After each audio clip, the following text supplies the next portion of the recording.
Isang magandang araw ng isang milyonarya.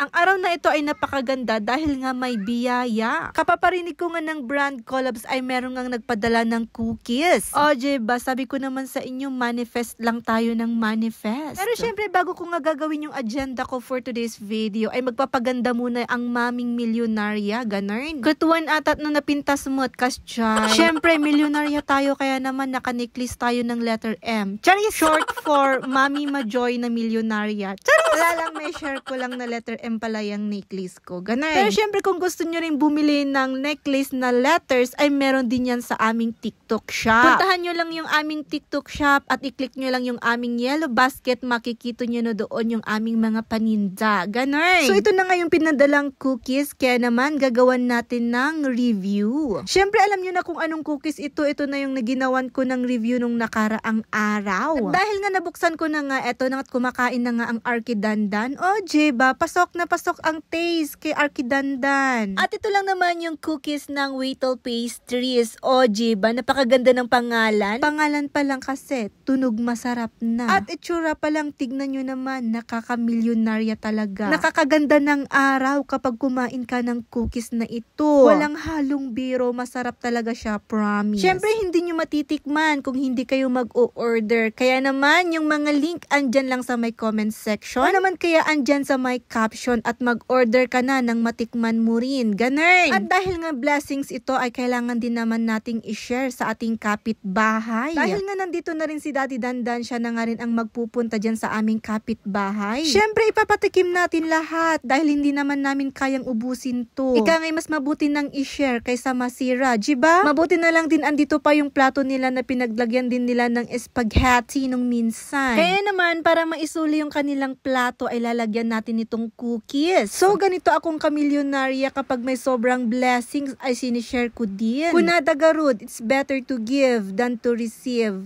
Tama ba? So, dahil nga may 9 flavor ito, kaya naman ipapatikim din natin lahat. Saktong at may bata din silang anak, kaya naman for sure matutuwa yun. O, diba, may sasauli yung plato nila na meron ding laman. At syempre, hindi pucho-pucho ang laman, kundi pagkain ng pangmilyonarya. Charis. Ay naapo, kahit umuulan, mapapaganda ang araw mo kapag ganito. Yung nagbibigay ka rin ng blessings, ganun. So, ayan na nga ang Daddy Dandan for the takbo ang first dahil nga umuulan pa rin. Dahil nga umuulan, ang masarap na ulam ay ito ngang tinapa. O, diba? Pang milyonarya na ulam. Tinapa for today's video. At syempre, ang panghimagas natin itong double choco ng Wheatle Pastries. O, diba? Tinapa ang ulam pero ang panghimagas pang mayaman. Ay naapo, ito na yung panghimagas namin everyday. Mamimili na lang kami dito. Kaya naman, thank you so much Wheatle Pastries. May pang everyday kaming panghimagas. So, ito na lang muna for our today's video, mga kamilyonaryang mommies and daddies. Thank you so much for watching. Thank you so much, Lord. Let's eat!